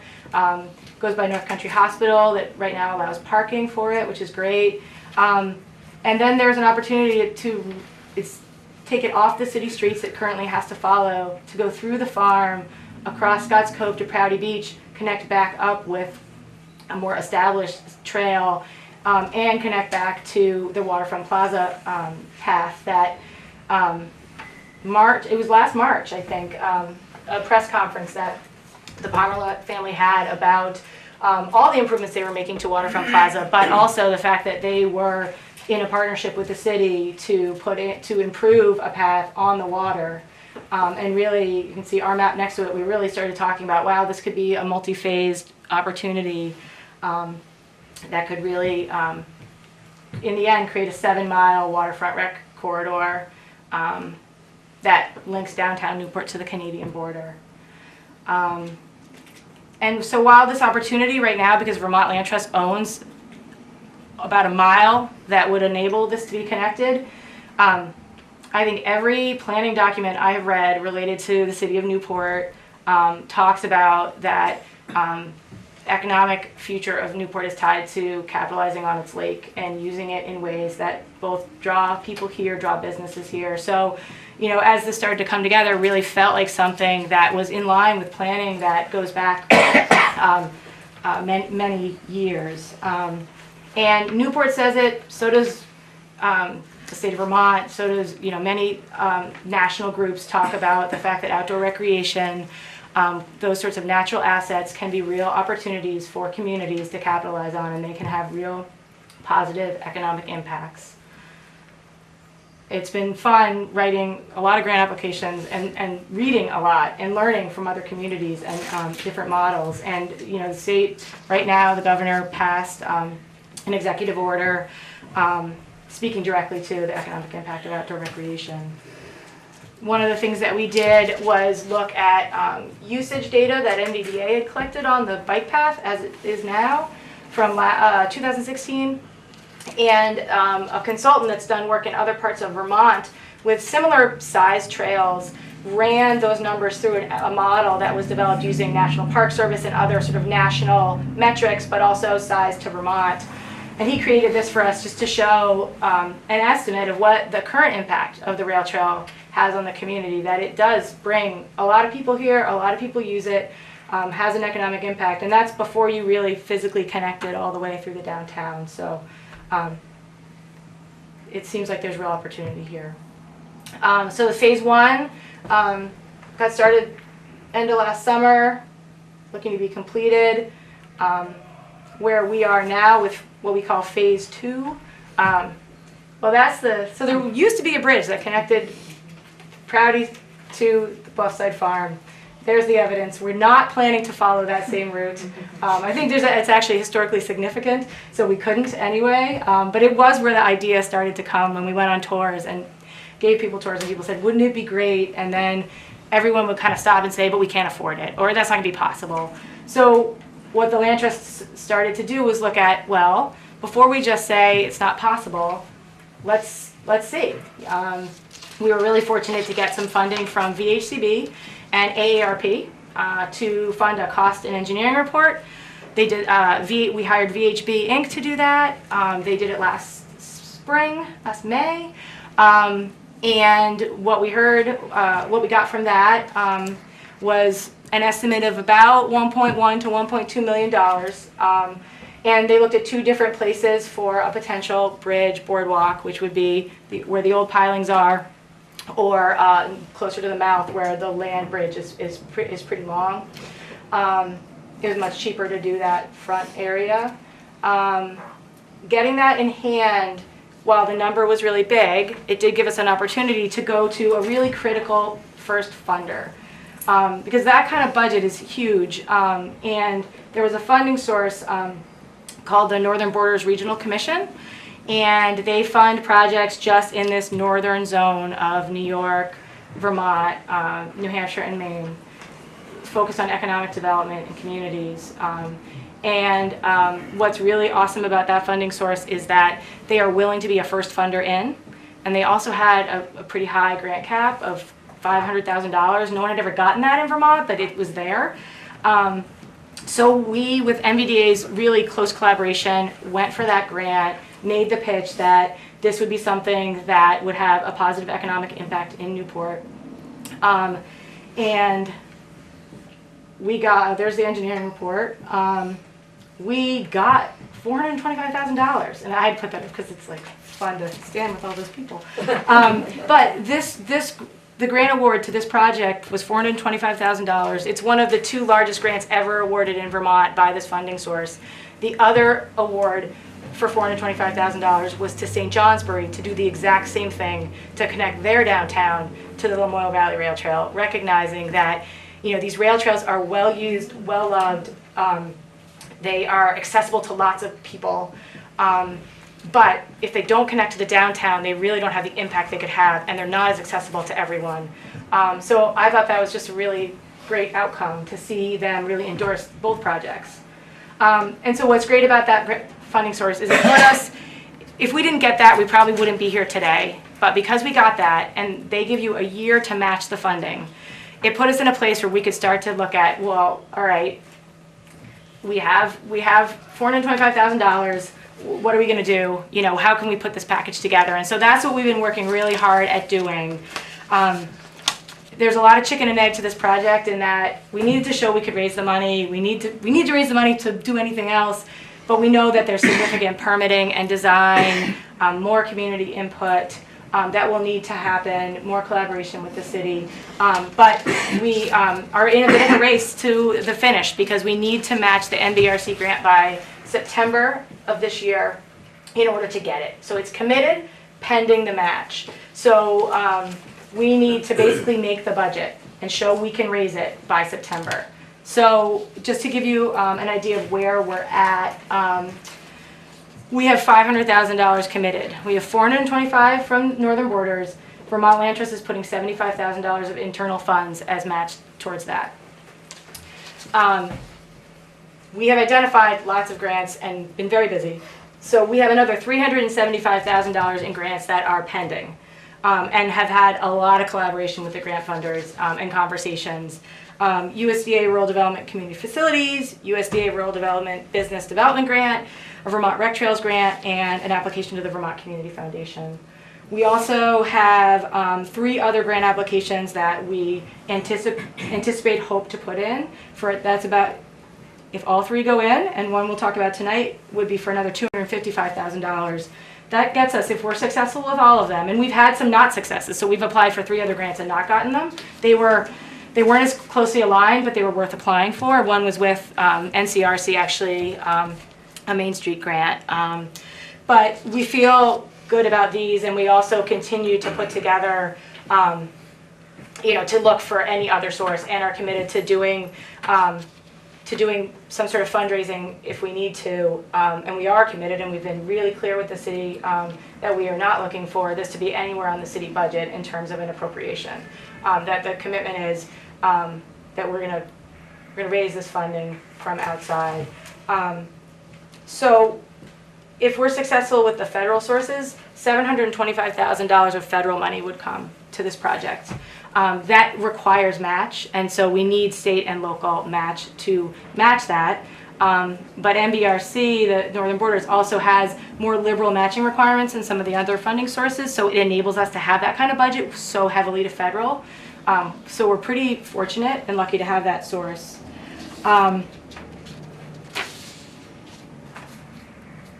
Is that enough? I went fast and I wanted to just lay it all out, but I don't know if I can take questions or if Representative Marcotte. I got a quick question. Yeah. So how do you raise those matching funds? And so what does that process look like? Well, it's all those grant applications. That's what the match would be, is all these grant applications. So a bunch of them are federal, but then some of them are state funds, some of them are private funds, apply to a couple different private foundations. One's in pending, one's going in April. And then a state source of funding, potentially 2 state sources of funding. So, and then if you know anyone who would love to donate to this, we will take donations as well, because private donations would also count as match.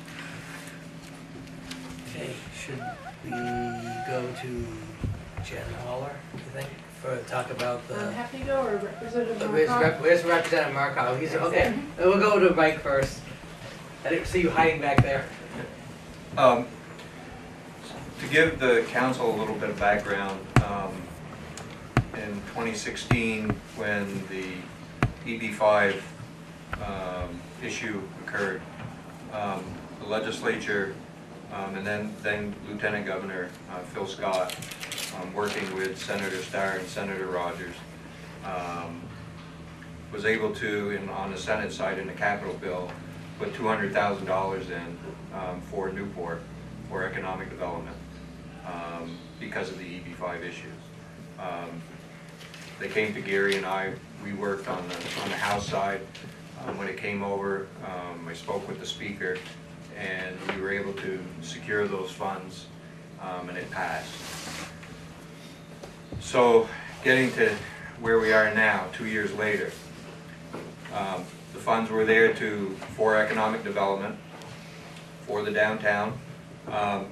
Right now, at this point, the city's applied to VHCB for $20,000 of those monies, which they used which you use for your economic development study, with the $180,000 that's remaining. It's not unusual for someone like the land trust to come to the legislature, and especially the legislators that represent this area, and ask if there's anything that we can do. Can we find them any money to make sure that this project doesn't get left behind? We looked and we worked, and I think, as everybody knows, there's not a lot of money in Montpelier right now.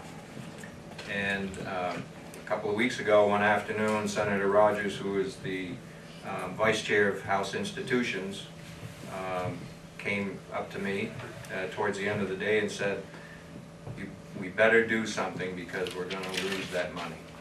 It's sitting there, it's not being used, and if the city doesn't capitalize on it now, it's going to be gone.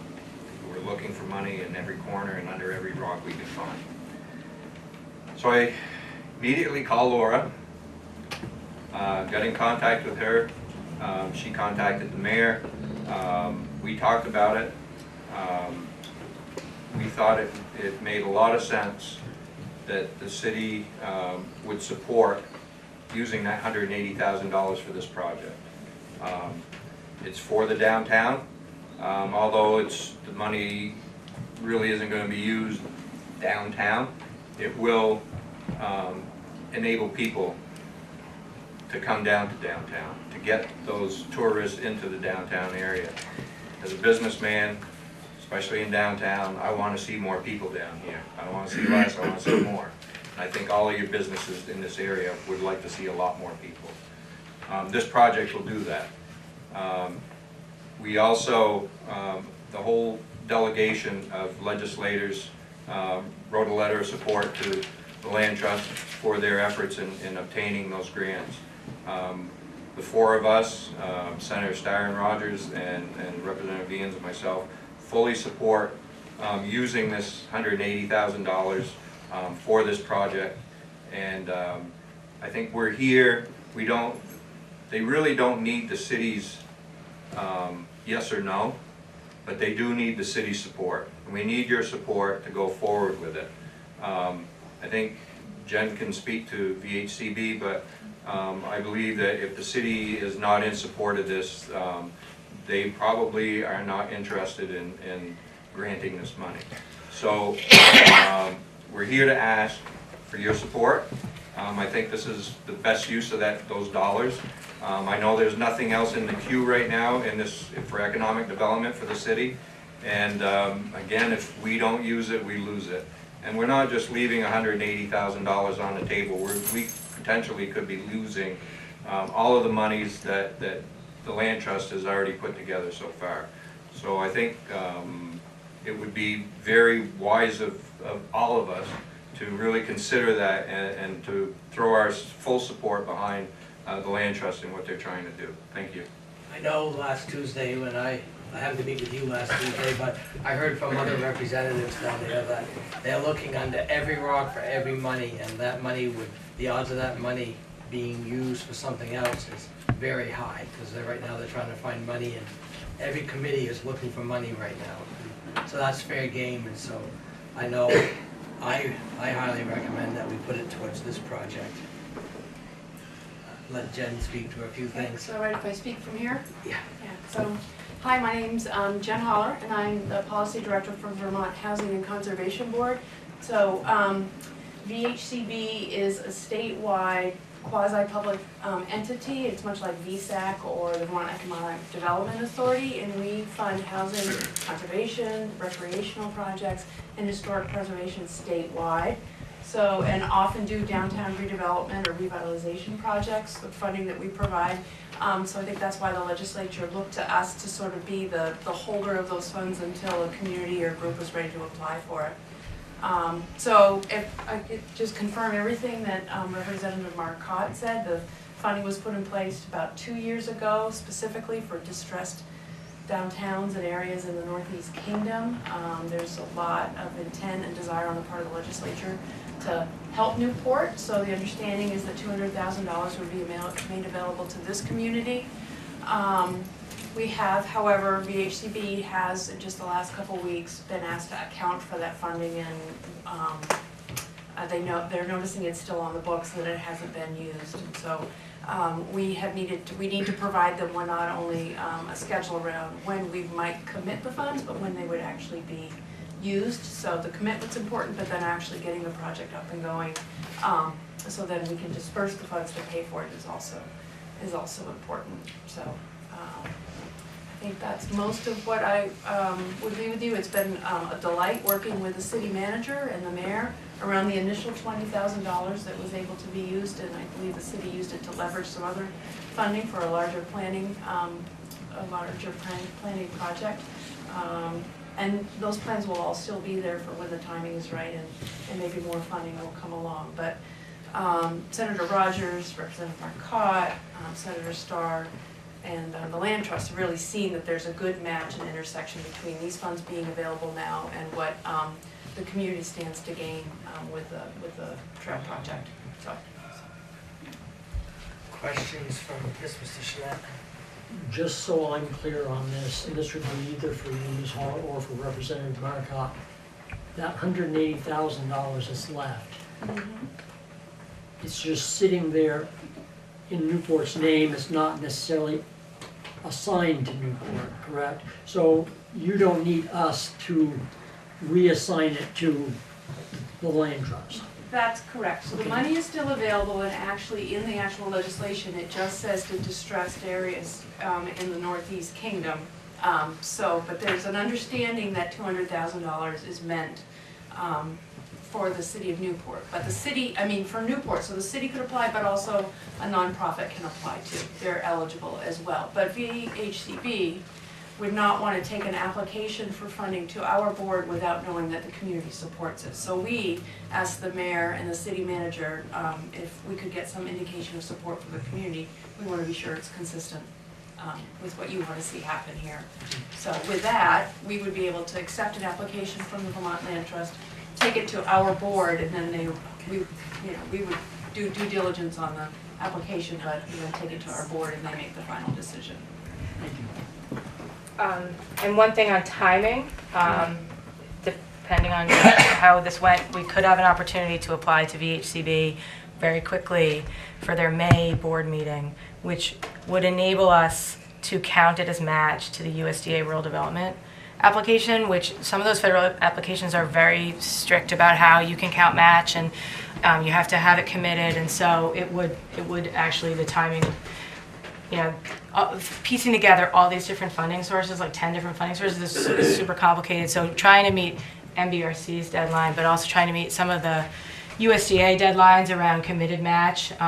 So things that we are going to apply for, they won't let us count those as match to their application. So it's a little bit of a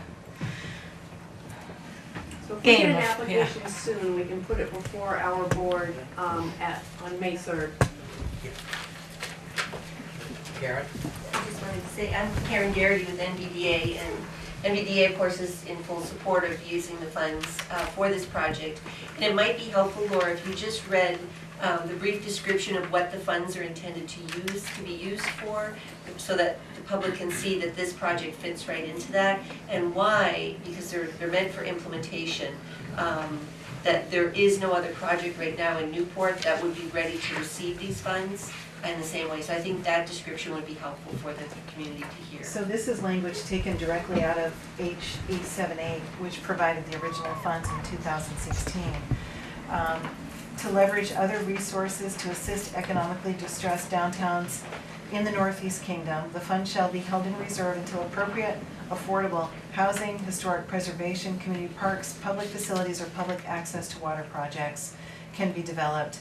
The Vermont Housing and Conservation Board may allocate up to 10% of the funds to assist communities or community-based nonprofit organizations to support pre-development or planning activities necessary for project implementation. That's exactly what we did. And thank you again for that. So we were able to, the city worked with Vermont Housing Conservation Board for the $20,000, which was attributed and complemented on the original planning grant with the Vermont Agency of Commerce and Community Development. That's how we were able to initially bring in White and Burke for the feasibility study, the market study, the constraints and opportunities, and that was leveraged into other expanded scope. I think the original value was $57,500 with a cash match, and fast forward to where we are today, and my most recent value of the tabulation of what we've been able to leverage as a result of that is over $150,000. So it's had a very dramatic impact, and my hope is that I'm endorsing this particular proposal because it is shovel ready. It will benefit the downtown, and I believe as Newport continues to move forward in their planning and development, we will come up with a viable plan which will be ready for implementation. So I think this is a win-win for everybody, and I do think sending it back to the state to offset their budget would not be a good thing for the city. So I would endorse that as well. Karen, do you have a follow-up? Just very briefly to re-emphasize Tracy's point that this recreational corridor is a new economic development strategy for Newport. So as we look to our future, we have to develop different strategies for our business development, for our housing development, and so forth. And this recreational corridor is a new economic development strategy for Newport that actually will bring significant benefits to downtown. So I just want to emphasize that as we think about it as a recreational trail, we also look upon it as an economic development strategy, very important piece to Newport's development. And we have the opportunity, as we move in that direction as one strategy, we have the opportunity in our downtown and surrounding area to build, to suit for people who might come in with businesses around the recreational economy. So that becomes a very appealing synergy, which is why this piece of the project is so important to connect to larger recreational initiatives. So I just wanted to put that up there as a brief description. Thank you. And I just want to follow up. I look how successful, I know it's a much larger trail system, but Kingdom Trails in Burke, a lot of new businesses have actually opened up, small businesses that complement the Kingdom Trails. And we all know that whatever we can do to help our downtown, the better. And downtowns are changing too. And this certainly complements, and we have thousands of people north of the border that can come down. And I can tell you there's a group right now that actually, every year they come down from Magog on the west side of the lake, they come through Newport on their bikes and they go back up north. And they usually spend at the health food store, the local stores, and so it's another economic driver for the community. Okay, anything else? Then I do have a letter that I was going to sign, and I actually just wanted to have the council make a motion to authorize me to sign it. That way it shows our support for allowing VLT to apply to the VHCB for the grant, for that $180,000. I'll make that motion. A motion's been made. Is there a second? Second. Made and seconded. Discussion? Then all those in favor say aye. Aye. Opposed? Ayes have it, motion carries. Laura, do I sign this? Sign that one and I'll print out a new cover sheet. When you sign that. Yeah, we need a new cover sheet. We have, instead of March 19th, we had May 19th. Eager for spring. We're thinking of spring. Get copies of it?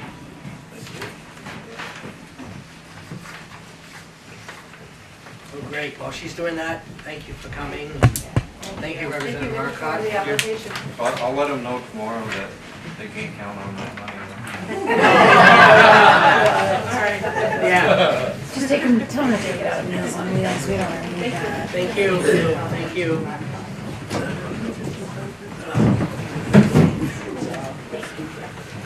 Tracy, thank you. Thank you very much. I really appreciate it. Look forward to working together more.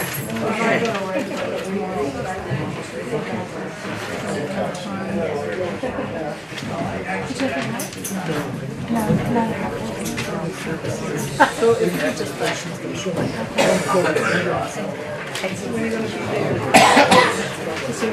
make a lot of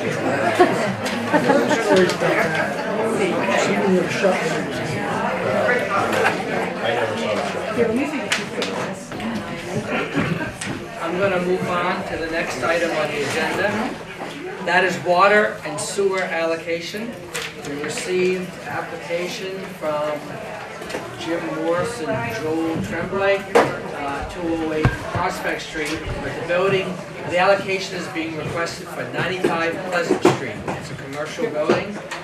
And we have the allocation available for both the water and sewer. And the money, the check has been paid for the application. And so I would ask the council for authorization to sign the allocations. The fees have been paid. Is Tom still here? Outside, you like, get him? Yeah. I saw Seth in hiding, but I didn't see Tom in there. Tom, I think Dennis had a question for you on the allocations. With the water allocation, you have no problem with everything? No, Is no, Matt? and we have the check, they've paid it. Very good, thank you. Yep. Anything else? Then I would entertain a motion that we approve these allocations. I'll make that motion, Mr. Mayor. Is there a second? Second. Discussion on that? And any questions or discussion? Then all those in favor say aye. Aye. Opposed? The ayes have it.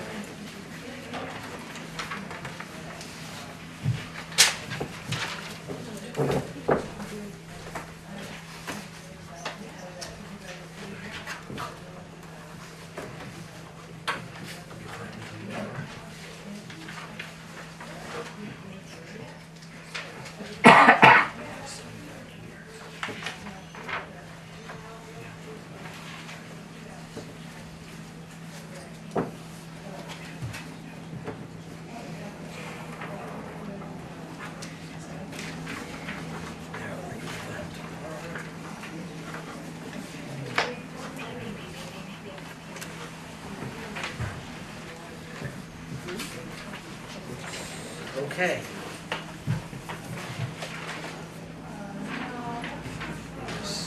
Move on still. You have enough tape? You got more tape? You got one, okay. Okay, we're gonna move on. New business. I have a couple little items. The first, I received a thank you card. It says, City of Newport, many thanks for the beautiful flowers that were sent for Richard's funeral. Your kindness is very much appreciated. Sandy Bayrar and family. I just want to let everyone see that.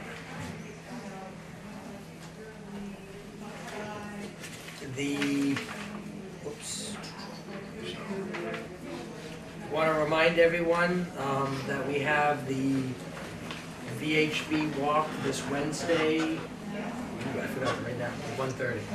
All right, 1 o'clock. 1 o'clock. They're gonna leave from the municipal building. That's the study to link the downtown to the waterfront. And they're gonna have a community walk, just leaving here at 1 o'clock. Then they're gonna have a public meeting to discuss all that at 6:30 that night. In here? I believe it was gonna be, if it's not in here, it's gonna be the gym. What's VHB, I'm sorry, I can't. I left some stuff at home. You have that, Mr. Johnson? Not Mr. Johnson, Mr. Shinet, I told you. No, I think I left. I knew I was gonna be asked that, but then I realized I forgot that paperwork at home. I don't. I just know Can I you written just down the date. send me a note tomorrow if Yes. you can remember? I just can't recall what this is about, so. Actually, hold on.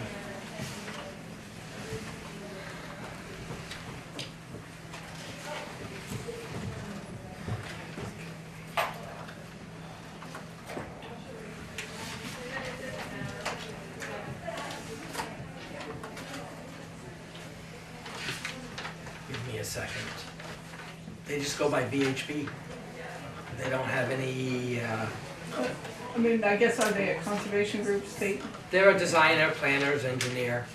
Okay, and this is for part of the, This is a study for linking the actual downtown to the waterfront. It ties into District Trail, everything. They're just coming out with like a master plan on how you're gonna link the downtown to. is that part of the Whitenburg stuff? It's an addition to the Whitenburg.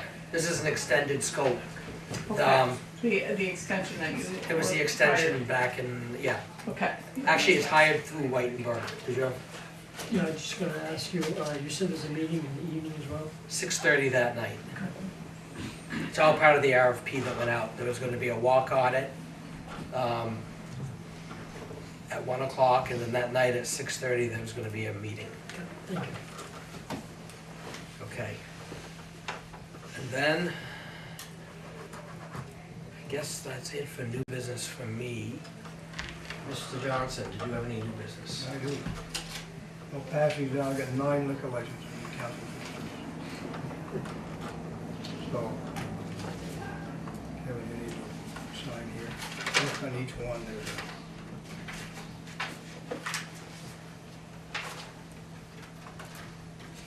So, these are the answers to your job. Do we need to vote on these, or are they already No, just these an are all application that you sign? Application of deal, see, we don't. We could reject if we had to. Could, if we had to reject it. Chief, Chief's looked at all the these. chief, you've reviewed, hi in there. You've reviewed all these applications, right? It's just the standard renewals for the liquor. Yeah, two new ones that are back on application. But all applications get reviewed by the chief.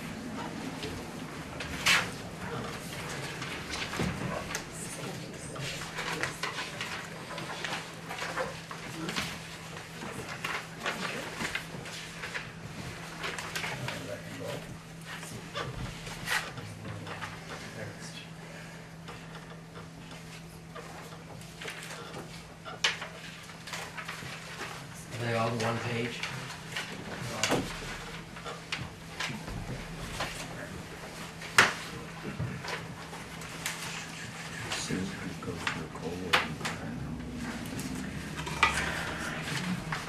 Here,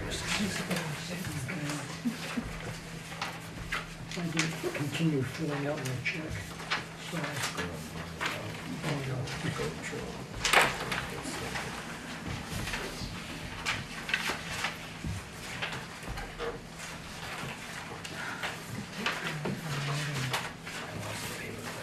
There's only one new one in there, that's Noonan Supper Club at the Country Club. We took over. Yeah.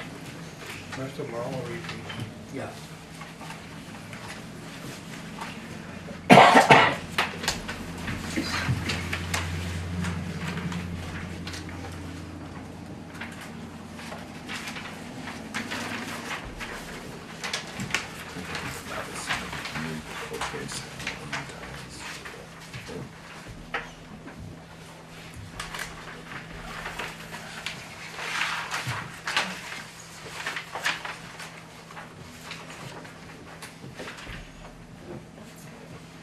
Oh, did we miss a page? I'm wondering. Is that one 2 pages? One must be 2 different licenses there. Because don't they have to have a license to sell cigarettes? Yeah. So, yeah.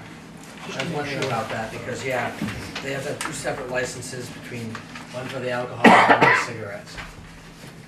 Why?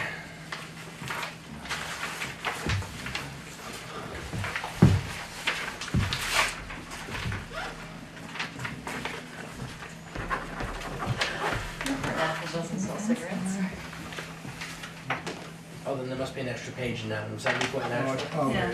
Probably just an extra page. Probably two You're right, different- you're right. Probably two different ones. You're right, they don't sell this thing.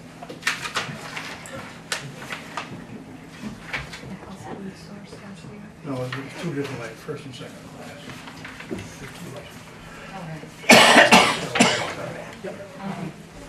Oh, Newport National sells it. No, they sell wine retail and they also Oh, serve that's right, in the so, restaurant. so you have to have two separate licenses, that's right, that's right. Okay, also, Mr. Mayor, I also need an approval for an outside consumption permit for the country club, Newlands. And so they can go around with their cart on the golf course. Yeah, they've had this for years and years. So I do need a motion on that one. The weigher of coal says that might not be safe. That would count as impaired operation of something. They're not selling coal. So we need a motion to Need a approve. motion to approve that outside consumption permit. They've had it in the past, Yeah, well, people who, I whoever's mean, running the whoever's restaurant. running the restaurant has had it in the past. So we just need a formal motion to approve it. Yeah. I'd like the motion to approve that. Motion made by Mr. Charbonneau, is there a second? Seconded by Mr. Shinet. Any discussion on that? Then all those in favor say aye. Opposed? Ayes have it. Motion carries. I'll sign that one. All of that. That's all you have? Oh. I'm looking at him, when he was talking, and this is this one. I forgot one. Okay, that's it for that. Any other new business? New business, Mr. Charbonneau? Mr. Bowman? Yes, I'm wondering, since the city budget passed, when we're gonna start some kind of recruitment process for the Economic Development / Downtown Development Board, NCRC's new name, that combined position. Unfortunately, the city manager's not here, so I don't know. I don't know the answer to that. The budget doesn't take effect till July 1st. We're in March. I would assume within the next couple of months, but I don't know. That's a question for the city manager, for that, because I don't know. But with the budget passing, that will be a position that will be, recruited for. Maybe we could wait on that till she comes back in Sure. from. Any other new business? No, that's it, thank you. Okay. I don't have anything. Do you have anything? Yes, I would like to thank Tom Bernier and his crew for a very quick response to a broken water pipe in the city a few weeks ago. Let me get Laura. The call was responded to immediately. I think your crew was up there like within 10 minutes. So thank you very much. You saved a homeowner an awful lot of grief. There certainly was some damage, but it could have been an awful lot worse. Which was no fault of ours. Correct. Just so Thank you for everyone knows. clarification on that. What are we on? We're on new business. Do you have anything else? No, that was all. Okay. I think I have my stuff in there. I'll go back to, Julie had a question. It was regarding when is the recruitment starting for the new position between, it's not NCRC, it's the downtown and the city. We haven't even had a board meeting yet on that, so the NCRC board has to meet and propose a job specification to the council, and I don't have a timeline for that right now. When the council approved that line item in the budget, I believe we agreed that it would be a very mutual, very intentional process. So I would just ask that it not be only the NCRC board that's involved. I don't think it was planned to be. Great. Anything else? No, that's it, thanks. Okay. Did you have any new business? I left my files in the other room. Oh, those are all liquor No. licenses that have to go back to Jim. Okay, and you've mentioned the visit on Wednesday? Yes. Okay. 1 o'clock here for the walk audit, Yeah. and 6:30 is it in the gym? No, Right, up here. we're planning on it here right now. Okay. If we get an impression that we're gonna have a lot of people, I may move it, but right now we're planning on this one because we have this. This is very convenient for us. Right, okay. Any other new business that you have? Nothing I can think of, Okay. thank you. Old business? No. No? Old business? I know, you're new, but you might have something that we talked about attending. Okay, any old business? Yes, actually, I think a couple of months ago, one of our city residents who owns a property that was gutted, demolished by a fire, had some questions about the water and sewer rates that he was billed, and I believe he asked for it to be on a city council agenda, and I think that's still hanging out there as a request. I determined upon speaking with the city manager and also Public Works that that's not an agenda item. We have a policy that is clearly a water policy, and we're following the policy as far as water and sewer. We have it clearly spelled out, the policy, and so it didn't have to come here. That's because if you have a curbside connection, you still have to pay, no matter if you have a house or don't have a house. If you have access. If you have access to city water and sewer, and you have a cutoff on your property, you still have to pay for that connection. And that was explained to the individual, but that's the policy, and everybody else is following it in the city. Great, thank you. Okay. Old business that I have is at the last meeting, the meeting March 5th, John Ward had posed several questions, and I thought I could answer them. That manager and Mr. Johnson did the research. One is, why is the library in the audit? It's been in the audit for years. It's because they have an appropriation. That's why the library is in the audit, because Mr. Ward had posed that question. Sewer monitoring. We can't really respond to that. I know the Director of Public Works, Pedro at the water plant, and the manager are undertaking that task. The attorney fees, the big increase was for tax sales, which we actually get reimbursed for. That was one of the largest increases. It was $5K in there, which actually is being paid for through Walmart, but it was allocated under the city attorney. That was for TIF, for the TIF. And then, let me see here. Going through all the Article 7, that was voted on by the voters. It was only a request to ask the assessor to reassess the Bluffside property. I believe the assessor was asked, but he doesn't have to do it usually it's the landowner who requests a reassessment, or it's if there's a mistake and he doesn't feel there's an error and the landowner has not asked to be reassessed. So that's that. Then the bike path line item that he brought up. The project was closed out. I know the city manager spoke with a person from the state of Vermont, and that grant was completely closed out. So the council was well within its right to use it to offset the budget, because there was nothing as far as in that. That was closed out quite many years ago. It was just being carried, basically, the money on the books. So that was just some of the answers to Mr. Ward. I know he's not here, but I just wanted to bring it out in the public since he raised the questions on that. There's also a question on not having principal. Oh, you're right. Debt service and water and sewer. That's because there's a journal entry done before the auditors get here to move the principal to the liability section. Notes payable, and we do that every year. If you look back in the annual report you were seen in 14-15, there was no principal in there either. We do it for the auditors, and they'd rather have us do it before they get here. They're going to do it anyway, but it just comes down to what they do. Right.